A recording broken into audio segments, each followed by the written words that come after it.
continuidade, então eu já expliquei um pouquinho quando eu tive a ideia, eu tomei a decisão, na verdade, de não aceitar essa doença e aceitar esse destino para minha filha.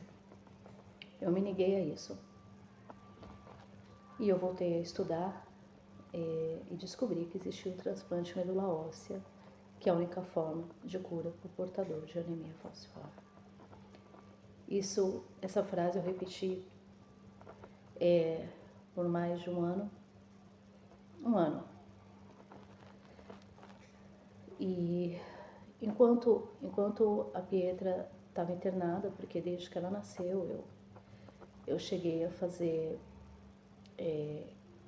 eu trabalhava normalmente, a minha área era vendas, eu trabalhava com vendas e também estava estudando design de interiores, que eu estudei a gravidez toda da Pietra, ganhei uma bolsa no Senac na época, era um sonho que eu estava realizando, toda essa parte artística eu gosto bastante, mas enfim, não estou aqui para falar, só detalhando rapidamente. Isso tudo eu vou estar divulgando no livro, passando em detalhes a nossa história, no livro que eu estou começando a escrever. E quando ela nasceu, foi diagnosticada, eu parei de fazer designer, passei por situações particulares, difíceis em relação ao meu casamento. E aos 2 anos, a Pietra tinha 2 anos, meu filho 5, eu falei, chega, e eu decidi me divorciar por inúmeras questões também, que eu vou passar os detalhes nesse livro. É experiência de vida, como eu digo, é troca de experiências, que já é uma outra história, que dá um livro.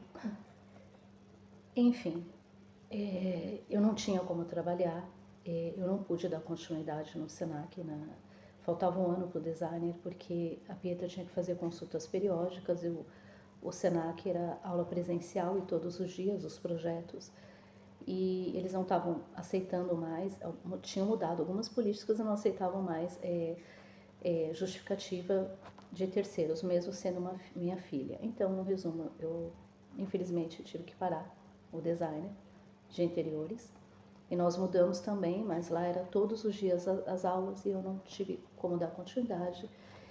E eu me vendo divorciada com 2 filhos, sempre essa correria de médico, eu falei, bom, o que eu vou fazer? Eu peguei no YouTube uma aula do Edu Guedes, outra da Palmeirinha, comecei a fazer pão de mel. Como Sorocaba era muito calor, falei, bom, vou começar a fazer pão de mel de pote, que é muito calor, então eu meio que dei essa adaptada.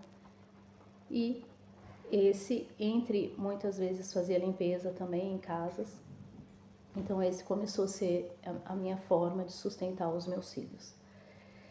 Então eu já tinha uma experiência com doces. Então quando nós mudamos para Cotia, eu continuei com doce, com salada de fruta, com torta salgada. Então quem está vendo esse vídeo lembra. Então eu ia em banco, estabelecimentos comerciais, delegacia e fazia venda. Muitas vezes o pessoal não tinha tempo para almoçar, então tinha alguns que estavam de dieta, não queriam doce, comecei a adaptar para torta, e daí eu fui seguindo aí meu microempreendedorismo e ao mesmo tempo eu conseguia gestir melhor as internações da Pietra, e eu trabalhava na rua por conta. E assim o tempo foi passando, e quando eu tomei a decisão de curar, de correr atrás da cura da Pietra, que eu descobri que existia a possibilidade do transplante, eu inicialmente pensei em escrever um livro. Cheguei a procurar algumas editoras, mas o investimento na época era de R$6.000, era muito alto. Falei, o que eu vou fazer? O que eu vendia por dia não era o suficiente, dava para o nosso sustento. Na época eu me mudei para a casa da minha mãe, eu pagava aluguel, tudo, por isso que eu mudei de Sorocaba para Cotia. Fui morar na casa da minha mãe, então isso já me ajudava muito, porque eu não precisava pagar aluguel, mas tinha outras despesas que eu precisava pagar. Escola, enfim, material, outras questões. E eu falei, o que eu vou fazer agora? Bom, paixão nacional. doce, brigadeiro. Pensei em pintura, porque eu pinto também, mas eu falei, bom, a arte é uma coisa que vai ter mais saída, é doce.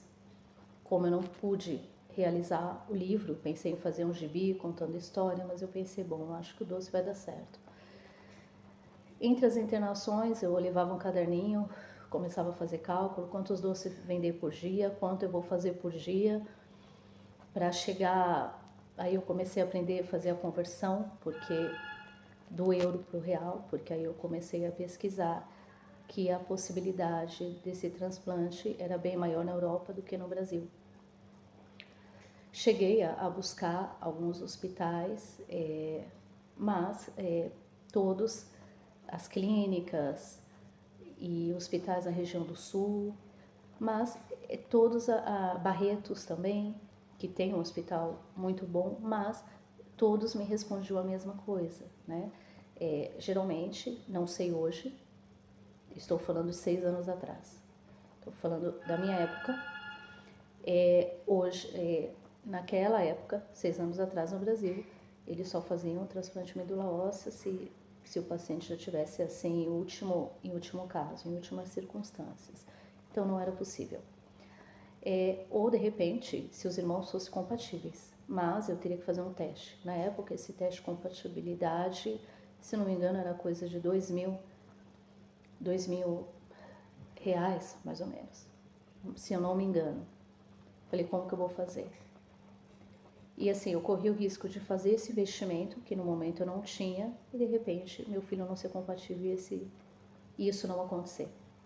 De qualquer forma, ela precisaria ter uma indicação para o transplante. Então, ao menos que eu tivesse muito dinheiro e chegasse e falasse, olha, eu vou aí no Hospital São Luís da Vida, sem fazer publicidade, mas vou num hospital top e vou pagar. E vou fazer. Não tinha essa possibilidade. E até pelos recursos, eu falei, bom, eu vou fazer a campanha do brigadeiro.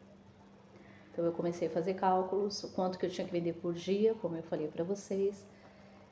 Resumindo, eu fazia 5 quilos de massa ao dia de brigadeiro e fazia 250 bolinhas de brigadeiro e fazia mais ou menos umas 30 caixas, só que eu morava em Cotia. Então assim, eu iniciei a campanha em Cotia com o pessoal do Banco Bradesco. Até hoje eu sou muito grata por todos vocês. Não vou citar nomes porque senão eu vou estar sendo injusta, mas vou citar lugares por onde eu passei.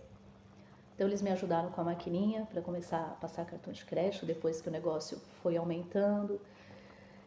Uma funcionária me deu a dica de começar a fazer também no Instagram, outra pessoa falou, por que você também não faz vaquinha online? E assim o projeto foi caminhando.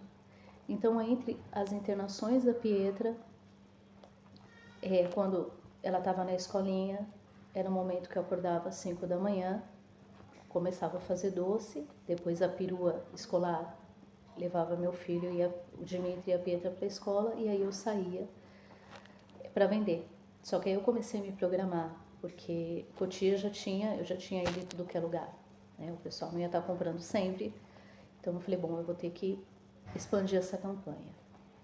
Fiz uma camiseta explicando um pouco sobre a doença. Praticamente eu vesti a camisa por essa causa e fui. Descobri que tem até hoje, que é muito importante, o teste de hemoglobina de eletroforese. Através desse teste, a mulher, ou tanto o homem, pode saber se tem um traço falciforme. Então, o que eu sempre falo, se o homem e a mulher, os dois têm o traço falciforme, a possibilidade dessa criança nascer falciforme é aí praticamente 80%, 90%. Não sou médica, não tenho como dar os valores exatos, mas eu digo mediante do que eu estudei como mãe. E o que eu estudei como mãe, eu tentei fazer meu trabalho de conscientização para ajudar outras futuros pais e futuras mães. Então, enquanto eu corri atrás da cura da minha filha através da venda dos brigadeiros, eu também conscientizava as pessoas da importância de fazer o teste de hemoglobina de eletroforese. Na época, esse teste custava mais ou menos R$ 7. Então, quer dizer, não é um valor exorbitante e qualquer um pode estar fazendo. E aí vem, se você, como eu já falei no outro vídeo, se você tem o traço falciforme, é importante seu companheiro ou sua companheira fazer. Se os dois tiverem um traço, é um risco. A probabilidade de nascer falciforme é maior em menina do que em menino. Então, no meu caso, eu tinha o traço falciforme e o pai dos meus filhos também tinha o traço falciforme, mas até então nós não sabíamos. Em uma campanha no Shopping Light, eu conheci um rapaz, ele foi enfermeiro na região da Bahia e ele falou que na época existia um índice de óbitos por falciforme era muito grande porque eles não tinham recursos e a colonização começou lá na Bahia, São Paulo, mas com a escravidão, então essa doença ela é da África, de uma região da África, que eu não me recordo o nome específico, e também do sul da Itália, então a nossa descendência é italiana. Então, mais específico, Sardenha, e essa doença é conhecida como anemia do Mediterrâneo, ou drepalocitose, que é o nome científico. E ele comentou que muitos tinham essa doença e não sabiam, inclusive em pesquisa, com uma prima minha, eu fiquei sabendo que uma prima,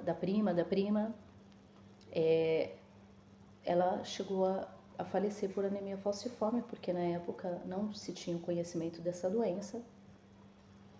E ela tinha reumatismo, aliás, me desculpem, achavam que era reumatismo. E ela ficou com esse tratamento, fazendo esse tratamento de reumatismo. Nisso a hemoglobina dela foi caindo, ela precisava de sangue, enfim, ela contraiu uma leucemia e veio a óbito. E depois que descobriram que não era reumatismo as dores que ela tinha nos ossos, era anemia falciforme. Então, para vocês verem a gravidade dessa doença, e eu sempre deixava bem claro, um teste bem simples de sangue pode salvar uma vida, no senso evitar maiores transtornos, pode evitar, vamos explicar melhor, me expressar melhor, pode evitar o sofrimento futuro para a família toda.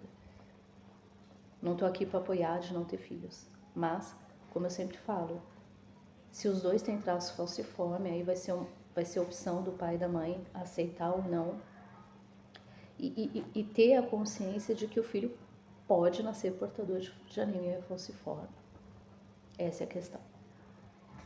Que aí você pode ter o direito da escolha, ou ter filho ou não ter.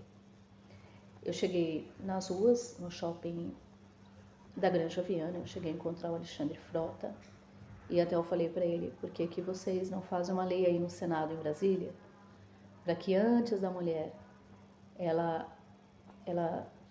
quando ela for no ginecologista e ela tiver, eu quero ser mãe, faz esse teste antes da mulher engravidar. Se ela tiver o traço, o companheiro vai ter que fazer também. E a opção de ter filho ou não, se os dois tiverem, é deles. Mas pelo menos isso vai estar sendo conscientizado, porque praticamente 100% da população brasileira tem o traço falciforme. Então, é muito alto esse índice. Eu não sei hoje, mas quando eu estudei, há 6 anos atrás, era muito grande por conta da miscigenação de raças. Nós chegamos a ir para a França. Na França não tinha muitos portadores, porque também a colonização, enfim, Europa é uma questão diferente. Já no Brasil tem muito, em Portugal também. Inicialmente, eu comecei a estudar Portugal, região de Coimbra. Pensei em ir para lá, até por questões de idioma, que fala português, a questão de documentação. Então eu cheguei a estudar Portugal, cheguei a estudar também a região da Espanha, porque eles fazem um transplante através do cordão umbilical, eles têm um grande banco de cordão umbilical, que também isso vai de cada médico que lida com o transplante. Alguns dizem que não é tão bom assim, outros dizem que sim. Enfim, não sou médica, mas eu digo de acordo com o que eu estudei, de acordo com o que eu estava procurando, estava buscando para curar minha filha. Fosse um transplante, uma medula doada de um terceiro, do irmão, enfim, eu estava buscando a cura da minha filha, ou até mesmo o cordão umbilical. O importante era buscar a possibilidade. Então, o que eu tive sempre a consciência como mãe, eu vou até onde eu puder alcançar para curar minha filha. Eu acredito em Deus, independente de religião, acredito em Deus, tenho muita fé e eu sei que tem situações que você não pode mais. Mas eu falei, eu vou até onde eu puder chegar, até onde eu conseguir alcançar, eu vou. E depois eu entrego nas mãos de Deus. Mas eu vou fazer minha parte como mãe.